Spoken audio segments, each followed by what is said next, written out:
Hello students, आप सभी प्यारे प्यारे विद्यार्थियों का एक बार फिर से स्वागत है आपके अपने यूट्यूब चैनल में। दोस्तों, आज हम चर्चा करने वाले हैं क्लास 9th के अंदर साइंस में जो उपचारात्मक शिक्षण कार्य पुस्तिका है उसके अंदर आज हम चर्चा करेंगे आकलन पत्रक 7 के बारे में, जो कि अपना रहने वाला है बल के बारे में। आपको बता दें, इसी चैनल पर हमने आकलन पत्रक 1 से लेकर के आकलन पत्रक 64 तक कंप्लीट कर रखे हैं, जिसको आप आसानी से चैनल को सब्सक्राइब करके पास वाले बेल आइकन को दबा करके चैनल के अंदर जो प्लेलिस्ट बनी हुई है उसमें जाकर आराम से देख सकते हैं। तो चलिए शुरू करते हैं आकलन पत्रक 7। देखिए दोस्तों, आकलन पत्रक 7 अपना रहने वाला है बल के बारे में। सबसे पहला प्रश्न हम देखते हैं, बल किसे कहते हैं। इजी सा प्रश्न है, देखो ध्यान से। किसी वस्तु पर लगने वाले धक्के या खिंचाव को ही हम क्या कहते हैं, बल कहते हैं। आसान सी परिभाषा है। इसके बारे में हमने पीछे जो कार्यपत्र किया था उसमें भी ये परिभाषा आई थी। प्रश्न नंबर 2 की बात करें, संपर्क बल को परिभाषित करके 2 उदाहरण देने हैं। सीधी सी बात है, ऐसे बल जिनको आपस में टच करने से ही वो काम करते हैं। देखो इसको परिभाषित कैसे करोगे। वे बल जिनको लागू करने हेतु वस्तु को स्पर्श करना आवश्यक होता है उन्हें हम संपर्क बल कहते हैं। जैसे कि पेशीय बल, अगर हम किसी को धक्का देखते हैं तो हमारी मांसपेशियां काम करती हैं, इस प्रकार लगने वाले बल को पेशीय बल कहते हैं। अगर हम एक चीज़ को दूसरी वस्तु के ऊपर खिसका रहे हैं तो उन दोनों के बीच में एक घर्षण बल कार्य करता है।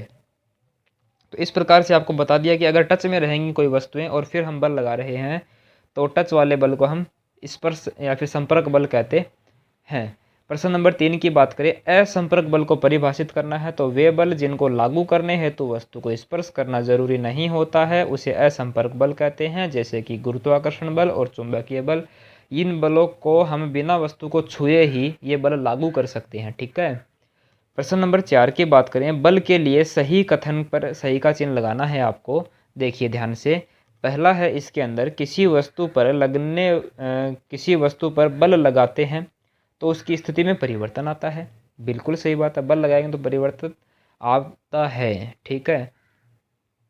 किसी वस्तु पर बल लगाते हैं तो उसके आकार में परिवर्तन आ सकता है। बिल्कुल आ सकता है। देखो इसने नाम लिया सकता है, मतलब कभी कभी ऐसी कंडीशन भी बन जाती है कि बल लगाने पर वस्तु की स्थिति में और आकार में परिवर्तन नहीं भी होता है। उसके बारे में आगे बताऊंगा मैं आपको।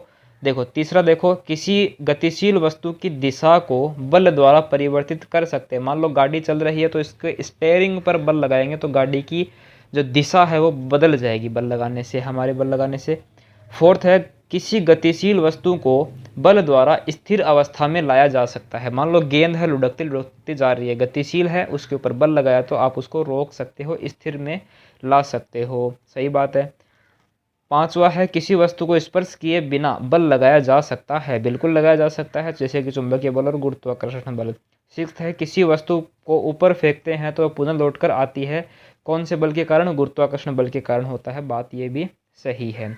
प्रश्न नंबर 5 की अगर हम बात करें, कोई शराबी किसी महल की दीवार को धक्का मारता है। शराबी मारे, चाहे आप धक्का मारो दीवार को, वो दीवार खिसकने वाली नहीं है, लेकिन दीवार हिलती नहीं है। दीवार पर कुल बल कितना होगा? हम बोलेंगे बल शून्य होगा। अगर बल लगाने पर कोई वस्तु की स्थिति में, आकार में, दिशा में और वेग में परिवर्तन नहीं हो रहा है तो हमने कोई बल नहीं लगाया है। विज्ञान की भाषा में बोलेंगे कि आपने कोई बल वहाँ पर नहीं लगाया। आगे थोड़ी थोड़ी बात समझ में आपको।